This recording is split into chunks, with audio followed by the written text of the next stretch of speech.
Morning, everyone. Hang on.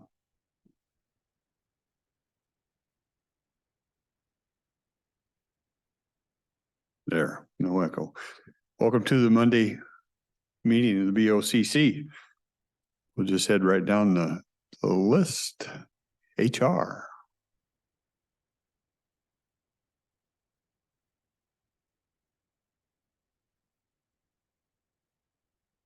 Good morning, Jessica Warren, Human Resources.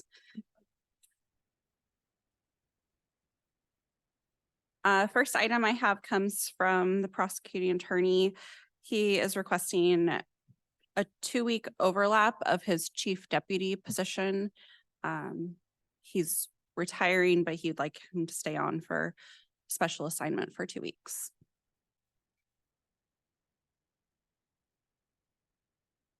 Yeah, I don't have a problem with that. I don't either. I have a problem with that. However, I can overcome it. Thank you. Okay, thank you. I think technically it's about 2 weeks later. You had a court case he's been working on. You wanted him to finish it, right? Yeah, so he's gonna tell her a couple days to address that ahead of time and then take vacation for the 7th. Yeah, perfect. I don't have a problem with it. Thank you, commissioners. Next item comes from Health Department.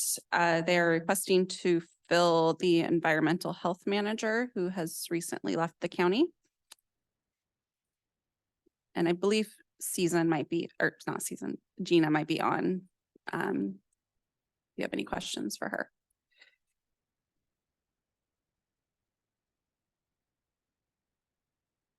Because I was having difficulty with my machine, I lost track of that last statement. Health Department is requesting to fill the environmental health manager position. She's recently left the county.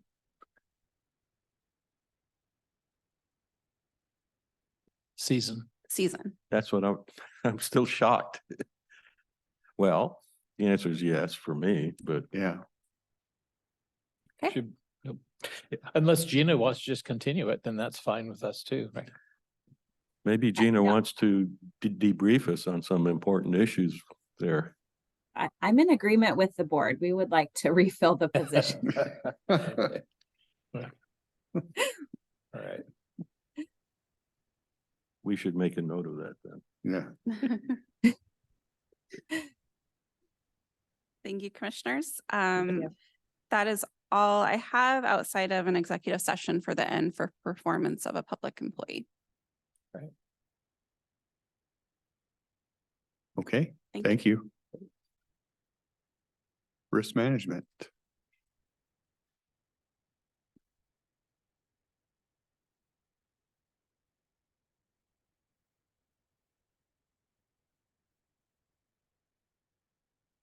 Good morning. My name is Jeremy Austin. I'm the risk manager, and I'd like to thank you again and introduce you to our new risk analyst, Mr. Scott Kaleen. Hello, Scott. Yeah. Welcome. Welcome. Thank you. Thank you. And that's all I brought with me today, unless you had some questions for me. Maybe Scott would like to let us know about his interests or anything like that.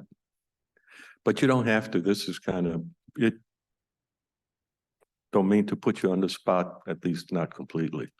Yeah, I could talk on that. Hoping to improve some processes, to foresee any issues internally, and to make sure that we can move along and get better processes in place. That's what I'm hoping for. Where did you previously work? I was with Lennar as a land analyst. Oh, Yep. Okay. Thank you. Doing a lot of traveling, I understand. So we're trying to stay in the area more often. Sure. Yeah. Sure. Great. Perfect. Well, the bad news is I'm sure we can keep you entertained for a long time. Great. Look forward to it. Got some good news. We got some bad news. Good news for us. Yeah. Thank you, sirs. Thank you. Budget.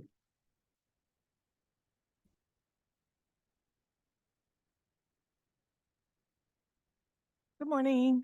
Wait a minute. Don't we have you scheduled all day tomorrow morning? We do. Kathy Funk Baxter, Finance Director. And tomorrow we have a public hearing on our 2024-2025 budget. And so I hope that goes smoothly. And so once that's done, I hope this week to put the 2024 budget into PeopleSoft. So I've been given permission to do that. So I'd like to get that done and tested this week so everything goes smoothly for January. How do you do that? How do we put it into PeopleSoft? We have our Budget Boss program and we download everything from that. And then we do an upload into PeopleSoft. So it's just to push a button. Push. It's Excellent push. answer. And I'm going to test it first to make sure. Last year there was a little glitch and it got in there twice, and we don't want that to happen. So I don't know, this kind of testing stuff, that's a strange concept. well, I'd like to test it. So, and that's really basically, and then I'm working on the budget amendment that you approved a couple of weeks ago, a week ago, only 1 week ago. I'm trying to get all those entries in this week as well. So that's all I have right now. So Kathy, I owe you an apology. I included you in my article to the Chamber of Commerce, kind of reviewing the budget issues that we had.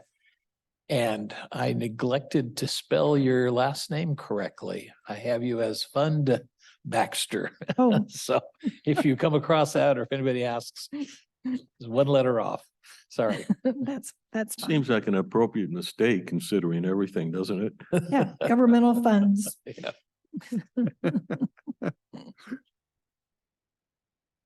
Anything else for me? I don't think so. Okay, we'll see Thank you. you. See you. Tomorrow. Hopefully not for the whole day, but tomorrow. Yeah. So actually, how long do you anticipate we'll be doing this? Public hearing. Yeah, There's about 5 different items related to the public hearing for the budget. There's the budget as well as your fees, adopting your fees, the infrastructure plan, capital improvement plan. And I know I must be missing a couple other ones, but anyway. the only reason I ask is because there will be people coming and this is to set their expectations.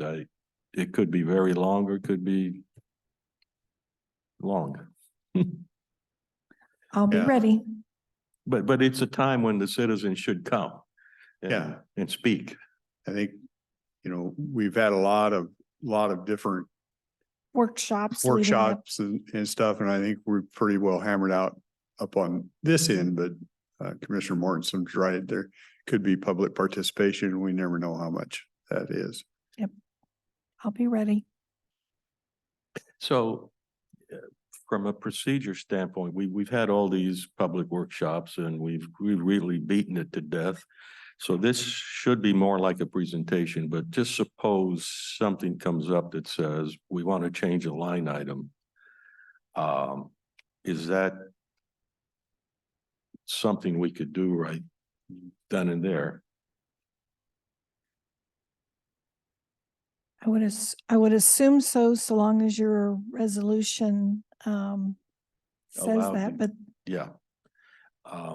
But if it gets intense in any way, shape or form, then that's something very hard to deal with at this late hour, right? yes, because you don't have another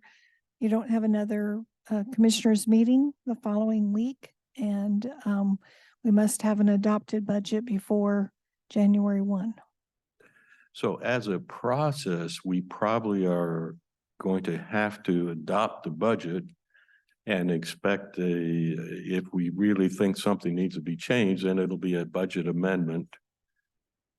Yeah. beginning in January when we start to Right. consider it. Correct. And I'm fully anticipating a budget amendment in January for other matters related to collective bargaining agreements that hope to be settled soon. So, so I'm fully anticipating a January budget amendment due to other matters that are unforeseen right now. And one a little later also, because not all the stuff. Okay, so maybe one end of February to the middle of March, tides of March. Last year, it looks like you had a budget amendment in January, and then you had another budget amendment in April when I came, so. Okay. So I'm anticipating this similar situation in the first quarter, probably 2 budget amendments. I had, I read somewhere that we're supposed to have quarterly budget amendments. We have it a little more often than that. Yep. Yeah. I hope to get to just quarterly. That would be nice. It, there's no reason we can't do quarterly budget amendments, I don't think, because a resolution today that would affect the budget amendment could be codified in a month or two, right? Yes, I guess so. The reason I Yeah. ask is because we used to have pretty strong constraints on when we could say promote somebody or not, or something like that. And I always thought humans shouldn't be slave to clocks. So if a promotion is due, well, why tell someone in 3 months they'll get a promotion? It never made any sense to me. So, but changing that number in the budget, I don't think requires Yeah. instantaneous response. It doesn't, because when you budget for your salaries, you budget a full 12 months. And so you have some latitude. As you get closer to the end of the year, though, you don't. But at the beginning of the year, you do. So you have some latitude. Right. So the point there is if there's a line item you are about to exceed, you may not exceed it, and that may force you to do a budget amendment. I've never seen that happen. Have you done this? Yeah, I don't think we're that tight on anything. No, and also because you budget for a full 12 months all up front in Right. January. Yeah, Quite often the budget amendments will be the result of the receipt of grants that we didn't anticipate. And you And need you want to to get those going as soon as and you have can. to have expenditures to go with those. So that- Okay, Okay, thank you. corrections.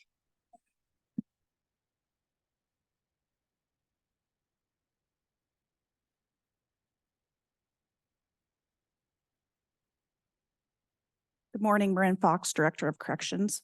The population today is 185 with 33 bookings over the weekend, so remaining fairly low. I have one other item. As you all know, we have the Law and Justice Council meeting monthly on Friday at 7:30. At the last meeting, we discussed moving that to a different day of the week. What with the Fridays seeming to be have changed for many offices, including Cowlitz County. So I sent that out to the group. The judges counter offered and asked that if we would be willing to move it to twice a year rather than monthly. The RCW that requires the meeting doesn't state how often they have to be. So the judge's counter proposal, to be clear, is to meet twice a year on a Wednesday at 7:30.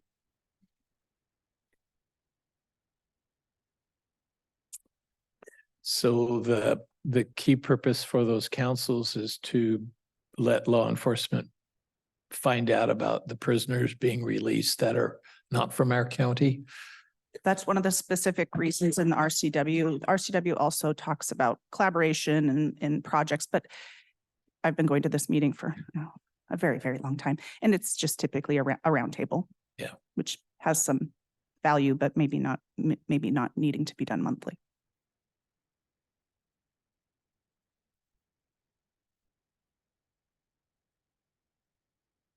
Well, Yeah, I'm comfortable with that. The only conflict might be with the Calais Economic Development Council usually meets at 7:30 on Wednesdays, once a month, so Okay. whatever, you might want to double Work check with- as you're scheduling to make sure we don't. I can work with Kelly Oh, on it. I'm not okay. sure which one of you are going to be assigned to it next year. I think I've been. You're all pointing at assigned each to- other. Yeah, we're all, yeah, that's right. yeah, I'll work with Kelly to get that yeah. scheduled for 24. And I would assume if something came up and you needed a special meeting, you guys could call that. You're not taking it down to 2 doesn't mean you couldn't do more. Right. And I meet Yeah. with I go to the CASPIC meeting with the police chiefs and sheriff every month as well. So Yeah, yeah, I think it sounds fine. that's all I had unless you have something for me. So, we've had some ongoing discussions with you and each other about our need for facilities to hold those guests who are a danger to themselves and others, but there's no room at the state. And the last couple of weeks, you've mentioned that doesn't seem to be as much of a long wait time. Are you suggesting that we don't need to go any further and looking at some kind of alternative holding facility? We had at one point thought perhaps the unused beds at the juvie might be repurposed for something like that. I still think the need exists for some layer for mental health treatment that isn't necessarily jail. The speeding up of the getting people into Western touches a small number of inmates. There still are quite a few that due to their charges wouldn't get into that loop. If they're on a misdemeanor, they're typically not going to be, it would be very rare for a misdemeanor to be sent for competency restoration. They are usually released back into the community. So to answer your question, sort of, I think the need exists. I don't know exactly how that would look. It would have to be probably involuntary, which would require law change, because there already is a local facility for people that are voluntarily wanting Right. help. Thank you. Along those lines, it does seem like the Law and Justice Council, let me back up. I thought the monthly meeting was pretty uninteresting for everybody, the way it was conducted. And I had thought that a good use of that is for just discussion of topics in general, probably not resolving anything, but at least discussing things. You know, we've talked about you being at the end of a line of things and you get blamed for things over which you have no control, and then somebody else and so forth. But I never got a sense of an appetite for discussing that in an honest, open way. Everybody was always sort of guarded. Well, I have to do this because of so-and-so. And I guess the Law and Justice meeting wasn't designed for anything but just a dissemination of information, which goes back to the chairman's comment there. Well, you can meet anytime you want and you're sending emails anyhow. So it seemed like a silly definition of the Law and Justice Council meeting. And just as we were talking based on Commissioner Weber's statement of the mental health facilities, I think this board has stated before that if we could do something materially to, I almost hesitate to say, if we had our own Western States hospital equivalent, not on the grandiose scale and maybe not every element of it, we would dedicate the funds from the behavioral health tax toward that. You could, there's also a right now, the Department of Commerce, there's 70-80 million available in grants for retrofitting and doing type of things, but you'd almost have to, you'd be close to turning it over to private enterprise and saying, okay, we want to be able to run our map program through here. We want some holding, there's a lot of hoops and stuff, but there are funds out there that would help you do some of that. Is that something the board should press or can press, or ask our staff to press that? Yeah. I don't know how to put the pressure to get it to happen. If the money is there, I know it'll be, for the most part, misspent. Now, it won't do it efficiently to do a hospital or a mental health hospital, but at least that's something where the need is rather evident. As Right. opposed to like, we need 2 roundabouts or 3 roundabouts in Kelso. Yeah. It may take some legislative action because right now it's a juvenile center and of course the judges would have to be involved because they oversee the juvenile center. Right. So there'd be a lot of coordination. I just know from a conversation with a person in that area that there is money out there available if we had the desire to do some of that. That's kind of why I mentioned the Law and Justice Council. I would think there we could at least all say, yay, verily, let's see how we can marshal our resources to go after that. And I just throw that out on the table. Yeah. So it looks like there's some interest in kind of moving forward on at least exploring what options might be available. I don't see, I don't know if Gina is still on, if that's something I know she's got lots of extra time on.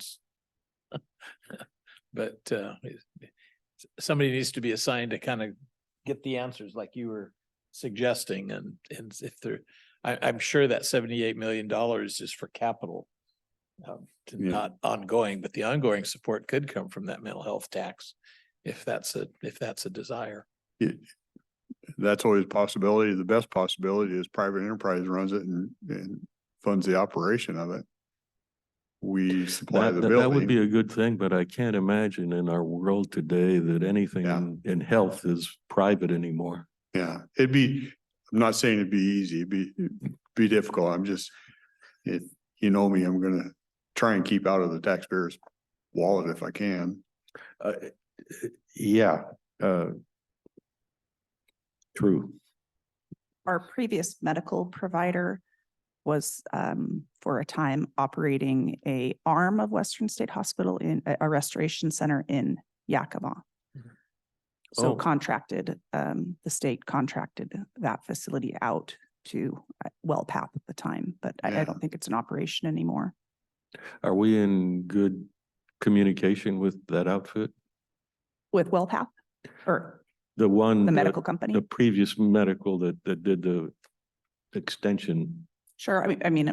We know them. We had them. They were our provider for quite a few years before we switched to NAFCare in 2000. One of the hurdles we face in this state, and I hate to say it, some of these people don't want to operate here because of lawsuits and the way that's gone down. And I hate to say that, but it's true. That's accurate. Yes. Yeah. Anyway, I agree with both of you. There's things that could be explored in there. Would you be willing to contact that previous health provider and maybe just find out what their sentiments are? Yes, I will.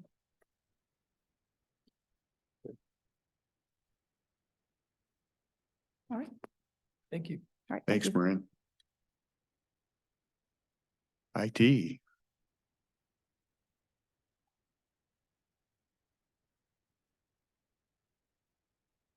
I don't know yet. Good morning, commissioners. Kim is out for the next couple of weeks. Your green light on? Good morning, commissioners. Kim is out for the next couple of weeks, so I'm filling in. So you're stuck with me. Okay. Couple things we've been working And on. you are? Mike Bamford, thank you. Don't get to do this very often. Couple things we're working on. The retention policy is still in the works. I believe that that's still out with the departments getting reviewed. I didn't get a debrief from Kim right before she left on it, so I'm not 100% where that's at, but I'm pretty sure that was the last where we left. Well, I know we've seen it. I know it's come to us for review, and so I'm sure it's out to Out other there. places for review also. I think it's on the. It's on the motion agenda. agenda for It's on the tomorrow. for agenda approval. tomorrow. Okay, Oh, great. I was gonna say, I thought it was. Good. That's So what I that's was- kind of starting to wrap up, which is good. And that'll be a kind of an overarching policy, and there'll be a lot of work to do after that's implemented as well. We also have the elephant on the roof. We're getting a large AC unit today. Thank you. And we've been kind of flipping around things to make sure we can keep the server room cool as they shut down our old one, put the new one in. So that's in the works today. We also switched our tracking for our ticket system. It's going to be with a new system. I think we talked about it a couple weeks ago, called Case. By tickets, you mean the IT work requests? Yes, Okay. yes, exactly. So work orders and any kind of issues, that's where we're going to track them. It's a good system, and it attaches to assets so that we can kind of tell we've got a bad computer, you know, if it's having the same problem over and over. Eventually, it'll also give us the ability to have a knowledge base so that if we needed to extract something that happened, 3 months ago, we wouldn't have to go and reinvent the wheel. So that'll be a nice feature too. So at one point in time, we had an auxiliary generator set up to power IT when we had 911, and it's still sitting out in the courtyard. Is anything being done with that, or is that something you have knowledge about? It's probably a little before my time. I know that we were just recently talking about a testing schedule for it, so I'm assuming it's still functional. So that would be a question maybe for facilities and find out. Yeah, They're the ones that work it. it's a good thing to have it, and it's a very good thing to test it. But also, if we don't need it, it's because you've got some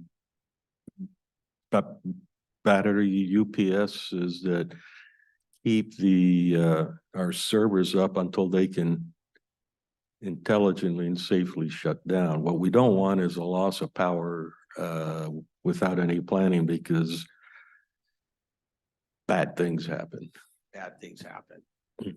So, yeah, I think usually a battery system will last just a few minutes while a generator will kick up. If someone wants to use that in production, generally when a company's just on backup battery, then it's just like you were saying, it's for graceful shutdown. So, yeah. Do you know if we're backed up on UPS all over for all of your hardware? I believe we are. I think we have batteries on everything. Do you dare do a test on that?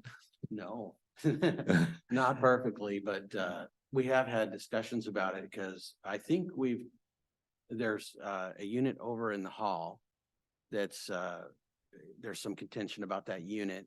And so it's come up in conversations about the batteries, and we need some more, and where do we need them at and exactly. Yeah. So I know it's being discussed. We've been working. Yeah, could you put that on your list of things that you want to make sure are up to snuff, and maybe report back to us sometime?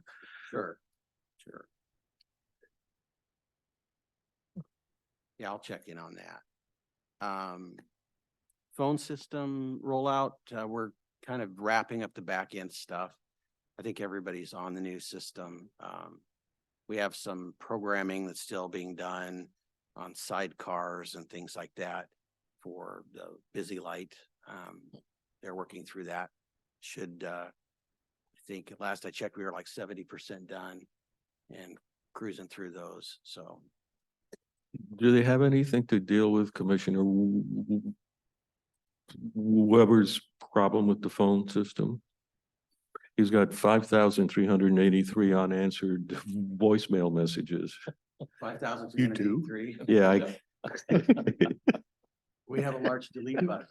Oh, he's giving you a bad time. No, I don't think we have that. You've been trying to call me. That number's probably going up as you're sitting here. And we have a new switch that Lance has been working on. It's a really nice one for, I think it's going to end up over at the hall. And it's kind of out on the bench. It's kind of fun for us to get something cool like that that's really needed. So we've been working on that. So that's all I've got. question probably for Bailey to chime in. I think it's worth repeating what the next step is. So tomorrow we will approve the retention policy, I presume. And then after that, what should be happening? I think moving forward, we need to work with the departments to establish a process in place for destroying documents that are past retention. And then also working heavily with IT to get the correct technology in place that will make that policy function to the best of its ability. And the common element in those two efforts is you, right? Yeah. Okay, and the administrative code book that handles a lot of this is what, 1.5 to 2 inches thick?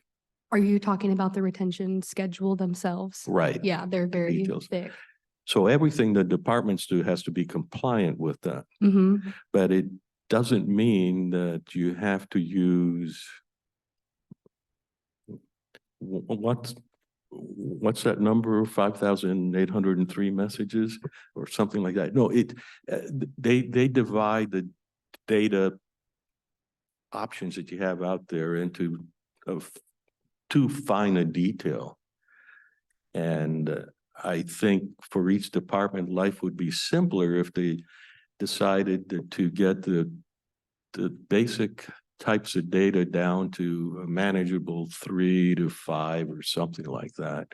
And the only requirement you have is that you cannot go below the minimum retention time on that. So if you think you've got this kind of data, that kind of data, and that kind of data, and that kind, but you can specify that under one simple policy, I really encourage you to do that. And that makes sense to you, Bailey? Yeah, I think that falls along the lines of, we've talked about like big buckets of data. Right. Yeah. Yeah, ideally then at some point you may have a set of buckets that you can go back to IT and say, well, actually this bucket looks like that bucket, the bucket from this department, the bucket from that department. Let's make them one bucket so you can coalesce them so that IT doesn't have however many different buckets are actually in the book. I think right now there's a million different buckets. Yeah, beg your pardon? Seems like there's a million different buckets sometimes. I didn't catch that again. Sometimes it seems like there's a million different buckets. Right. Yeah. No, it's actually 5,383. Yeah. I believe the number is about 72. I looked through it. I actually read the policy, but Oh, inside the code? The yeah, administrative code? there's about the majority of the data exists in the 7-year mark. And so that's a good they call it the meat cleaver method. That's a good place to at least start your policy and work from. Yeah, I like that. Yeah.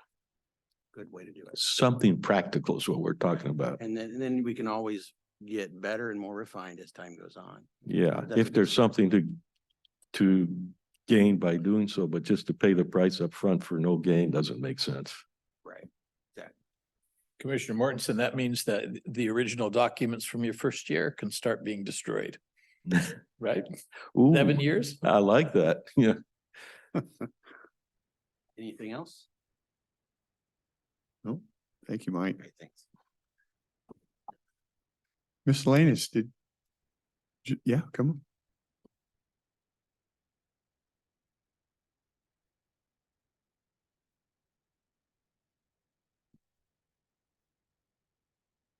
Good morning, Deborah Gardner, Cowlitz County Treasurer. I'm here today. I put a last minute resolution for the agenda tomorrow, and I just wanted to bring you up to speed on it in case you had any questions. We are the treasurer for the Cowlitz Community Network, and they asked us to close their fund and, give them their money, their funds that they have in their account. And so we started asking some questions, is this legal? What's going on? So I worked with the prosecuting attorney's office. We made sure we had all the documents in place. They are changing from a quasi municipal corporation to a nonprofit corporation, and they're no longer required to have the county treasurer as their treasurer. So they are going to go out and take care of their own treasury. Is it stronger than that? They are required to leave you?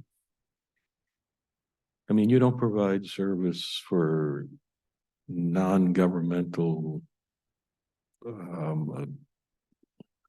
501c3s, right? No. So So yeah, it's not, now that they have changed their status, we're not required to be their treasurer. but it's worse than that. You're not allowed to, or you're not required. I'm not sure about allowed to. If we had some kind of agreement with them to be the treasurer, That they, would seem like it would open up a Pandora's box for every. I would think so. You don't provide any financial services for CAP. They would be the main 501c3 that we interface with, I think. yeah, there's a couple like 911, when they went out on their own, we have a contract with them to remain their treasurer. We didn't have to be their treasurer. But that's The government. a development authority that we created. So there's that connection. Yeah. So on when we close a fund, we need a resolution, and that will be on your agenda tomorrow to sign. And then once I have that signed, we will issue them a check for the remaining funds that they have in under our account. Okay. Okay. You have any? I think that is on our consent agenda. So Yes, it unless is. people have questions about that, but I appreciate you giving us an update. Yeah, I was going to do it the next week, but then you weren't having a meeting, and I thought, well, they've been waiting because we've required these requirements. I'm like, oh, I better sneak it in there real quick and let you guys know today. Yeah, All that'll right, work. thank you. Thank you. Thanks.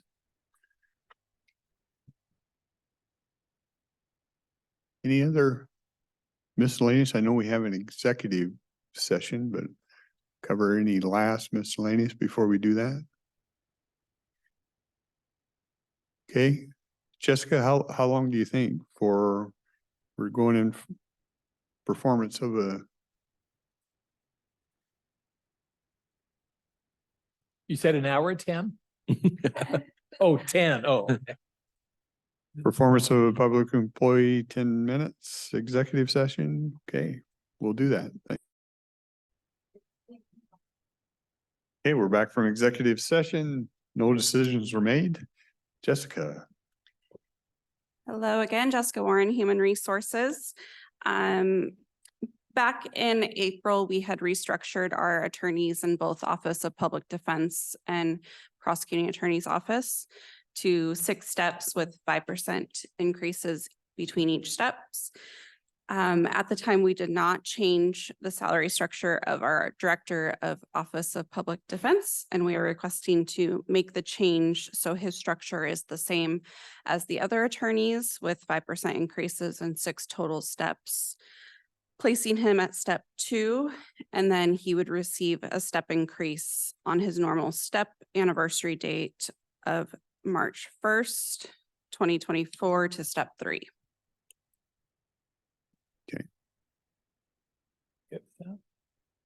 We're all good with it.